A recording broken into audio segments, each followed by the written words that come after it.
웨이트 트레이닝을 하는 많은 분들이 크레아틴을 사용하면 벌크업에 도움이 된다거나 운동 능력을 향상시킨다는 말도 들었을 것입니다. 그러나 때때로 이러한 말들은 크레아틴이 마치 피해야 할 아나볼릭 스테로이드의 일종처럼 들렸을 수도 있습니다. 그러나 크레아틴은 실제로는 세계에서 가장 많이 과학적으로 연구되고 그 효과나 안전성이 입증되어 운동에 분명히 도움이 되는 것으로 인정받은 성분입니다. 그러나 이러한 크레아틴에 대하여 많은 분들이 막연한 의구심과 두려움을 가지고 있습니다. 이제 이 크레아틴이 도대체 무엇인지 1편과 2편으로 나누어서 자세하게 파헤쳐 보겠습니다. 크레아틴이 보디빌딩계에서 각광을 받기 시작한 것은 1990년대 초반부터입니다. 이때는 아놀드 슈왈츠제네거의 시대가 저물고 도리안 예이츠, 로니 콜먼 같은 더 거대한 보디빌딩 스타들이 등장하던 때입니다. 당시 보충제 산업은 단백질 기반의 제품을 판매하던 웨이더 뉴트리션에 의하여 사실상 독점되어 있었습니다. 웨이더 뉴트리션의 설립자 조 웨이더는 IFBB, 미스터 올림피아의 설립자이며 또한 세계적인 보디빌딩 잡지 플렉스, 머슬앤피트니스, 맨즈 피트니스의 창립자이기도 합니다. 따라서 웨이더는 이러한 막강한 배경을 바탕으로 보디빌딩계의 단백질 제품 판매를 독점할 수 있었습니다. 크레아틴은 이미 1800년대에 발견되었지만 1992년까지는 보충제로 여겨지지 않았습니다. 그러나 근력 운동에서의 크레아틴의 효과를 알아챈 과학자 안토니 알마다에 의하여 그가 설립한 EAS라는 회사에서 최초로 상품화하여 포스파겐이란 상품명으로 판매하기 시작하였습니다. EAS는 현재 세계적인 보충제 회사이며 한국에서도 2000년대 인기를 끌었던 단백질 보충제 마이오플렉스의 제조사이기도 합니다. 당시 보충제 시장은 조 웨이더에 의하여 독점되어 있던 단백질 파우더 시장에서 조금씩 변화하고 있었습니다. 즉 단백질, 탄수화물, 지방 같은 대량 영양소에서 과학적 데이터를 기반으로 하는 크레아틴 같은 미량 영양소의 효과에 주목하기 시작한 것입니다. 이러한 움직임에 불을 지핀 것은 빌 필립스가 자연 보충제 리뷰라는 책을 출판하면서부터입니다. 빌 필립스는 한때 바디 포 라이프라는 영양 및 운동 프로그램과 책으로 한국에서도 많은 인기를 끌었습니다. 12주 동안 체형이 어떻게 변하였는지를 사진으로 보여주는 지금은 너무 흔한 비포 앤 애프터의 최초 프로그램이라고 할 수 있습니다. 이 책에서 그는 크레아틴, 글루타민 등을 과학적 연구 기반의 데이터로 근육 성장과 근력 향상에 도움이 됨을 주장하였는데 이 책이 엄청난 관심을 받으면서 보충제 시장은 마침내 과학적 데이터를 바탕으로 하는 미량 영양소로 넘어가게 됩니다. 이때 시장을 주도한 것이 바로 크레아틴입니다. 사람들이 대량 영양소에서 과학적 데이터를 기반으로 하는 크레아틴 같은 미량 영양소의 효과에 주목하기 시작한 것입니다. 때마침 크레아틴의 효과를 증명하는 엄청난 양의 연구 결과가 쏟아지게 됩니다. 만약 여러분이 현재 스트렝스 파워 트레이닝 혹은 고강도 무산소 컨디셔닝이나 고중량 저항 운동을 하면서 크레아틴을 섭취하고 있다면 다음과 같은 효과를 기대할 수 있습니다. 첫째, 스트렝스 트레이닝에서 스트렝스 증가. 둘째, 스프린팅 혹은 점핑 같은 운동에서 파워 증가. 셋째, 근육량 증가. 넷째, 트레이닝의 근육 적응력 증가. 다섯째, 신경 기능의 개선.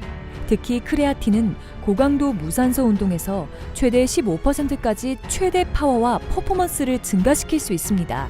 이외에도 다른 연구 결과는 부상 후 회복 시간을 단축시킬 수 있고 운동의 가동 범위를 증가시킬 수 있다고 합니다. 최근의 연구 결과는 혈류량과 글리코겐 저장량을 증가시키고 에너지를 생성하기 위한 산소 요구량을 감소시켜 지구력 종목의 선수에게도 도움을 줄 수 있다고 합니다. 그러면 크레아틴은 무엇일까요? 간단하게 말해서 크레아틴은 간, 췌장, 신장에서 자연스럽게 만들어지는 물질입니다. 또한 음식물을 통해서도 섭취할 수 있습니다. 신체는 크레아틴의 고에너지 인산화합물인 포스포크레아틴, 즉 크레아틴 인산으로 전환하여 근육에 저장합니다. 평균적으로 70kg의 체중을 가진 사람은 약 120g의 크레아틴을 저장하는데 160g까지 저장할 수 있습니다. 우리는 매일 소변을 통하여 1에서 2%의 크레아틴을 배출하는데 특히 고기나 생선 같은 음식물에서 섭취하는 크레아틴과 함께 신체가 자연스럽게 생성하는 크레아틴으로 이를 보충하게 됩니다. 그러면 크레아틴은 어떤 역할을 할까요? 신체 기능에는 에너지가 필요합니다. 고강도의 운동을 하는 동안 신체는 근육에 있는 배터리라고 할 수 있는 아데노신 3인산, 즉 ATP를 아데노신 2인산, 즉 ADP로 분해하면서 나오는 에너지를 이용합니다. 그러나 ATP의 양은 제한적이므로 고강도의 운동을 유지하기 위해서 신체는 분해된 ADP를 ATP로 재빨리 재합성해야 합니다. 즉 배터리를 빠르게 재충전해야 하는 것과 같습니다. 이때 ADP를 ATP로 재합성하는 가장 빠른 방법이 신체에 저장되어 있는 크레아틴 인산을 이용하는 것입니다. 즉 크레아틴 인산이 분해되면서 발생하는 에너지로 다시 ATP를 재합성하게 되는 것입니다. 마치 사용 횟수가 제한된 자동차 긴급 출동 서비스로 배터리를 충전하는 것과 유사합니다. 이러한 시스템을 ATP PC 시스템이라고 합니다. 결론적으로 ATP 에너지를 신속하게 사용해야 하는 단시간 고강도 운동에는 ATP를 빠르게 재합성하기 위해서 크레아틴이 필요한 것입니다. 크레아틴이 고갈되면 재빨리 ATP를 생성하지 못하게 되고 결국에는 스쿼트 같은 고강도 운동 몇 회 만에 파워와 스트렝스가 급격히 떨어지게 되는 것입니다. 따라서 크레아틴을 섭취하여 신체의 크레아틴 인산 저장량을 증가시키면 고강도 운동을 할 때 재빨리 ATP를 생성할 수 있어 더 강하고 빠르게 운동을 지속할 수 있다는 것입니다. 크레아틴의 이러한 긍정적인 효과에 대하여 수백 편의 논문이 발표되었는데 크레아틴을 섭취하면 운동 강도와 볼륨을 높은 수준으로 유지할 수 있고 결국 운동 수행 능력을 증가시킬 수 있는 것으로 나타났습니다. 그러면 크레아틴에 대하여 흔히 알려진 부작용에 대하여 살펴보겠습니다.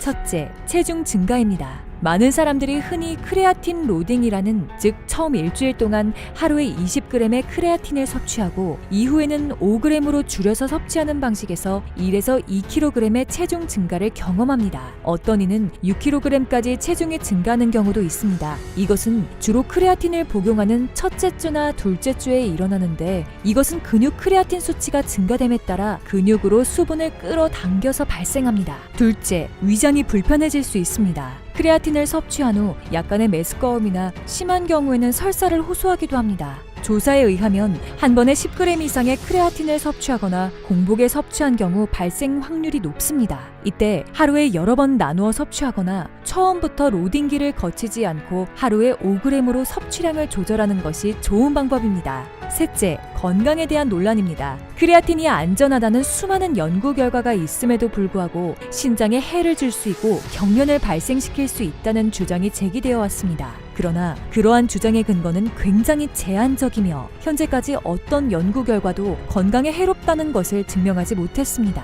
크레아틴 연구 초기에 크레아틴을 섭취하면 소변 검사 시 크레아티닌이라고 불리는 물질이 증가하는 것이 크레아틴 섭취가 신장에 해로울 수 있다라는 증거로 주장되기도 하였으나 크레아틴을 섭취하면 이는 자연스러운 것이므로 증거가 될 수 없다는 것이 밝혀졌습니다. 자, 그러면 이제 크레아틴 제조의 역사와 또 여러분이 섭취하는 크레아틴이 어떻게 만들어지는지 잠깐 살펴보겠습니다. 이는 여러분이 크레아틴 제품뿐만 아니라 다른 보충제를 선택할 때에도 안목을 넓힐 수 있는 기회를 제공할 것입니다.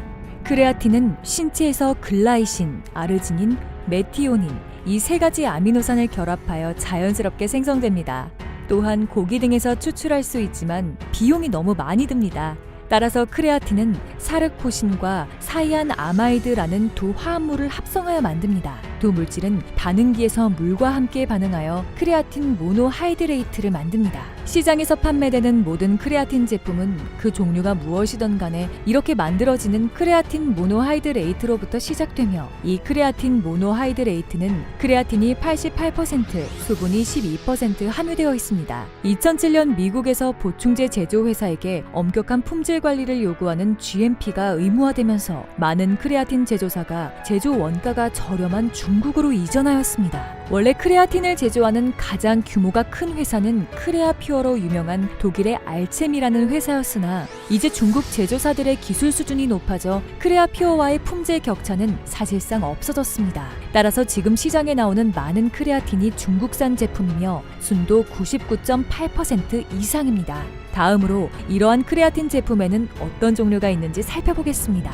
사실 크레아틴은 단순한 분자 구조를 가진 물질입니다. 하지만 시장에는 너무나 많은 종류의 크레아틴 제품이 있습니다. 왜 그럴까요? 결론부터 말하자면 이것은 시장에서 자사 제품을 마케팅적으로 차별화하여 소비자에게 어필하기 위한 보충제 회사들의 술책일 뿐입니다. 크레아틴은 단순한 분자 구조를 가지고 있지만 약간은 불안정한 분자이기 때문에 물이나 산 같은 그 어떤 것과 결합해서야 안정적인 상태가 됩니다.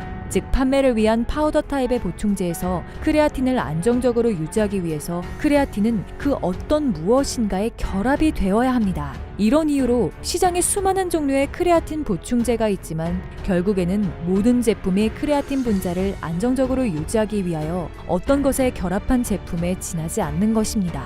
예를 들면 크레아틴 모노하이드레이트는 크레아틴을 물과 결합시킨 것이고, 크레아틴 염산은 크레아틴을 염산과 결합시킨 것이고, 크레아틴 마그네슘 킬레이트는 크레아틴을 2개의 마그네슘 원자와 결합시킨 것입니다. 물론 이론적으로는 크레아틴을 각각 다른 종류와 결합시키면 크레아틴 제품이 다른 성질을 가질 수 있는 것처럼 보입니다. 예를 들면 보충제 회사가 크레아틴 에틸 에스테르는 몸의 흡수가 더 빠르다, 혹은 크레아틴 말레이트는 에너지 증가에 도움이 된다고 주장하는 것처럼 말입니다.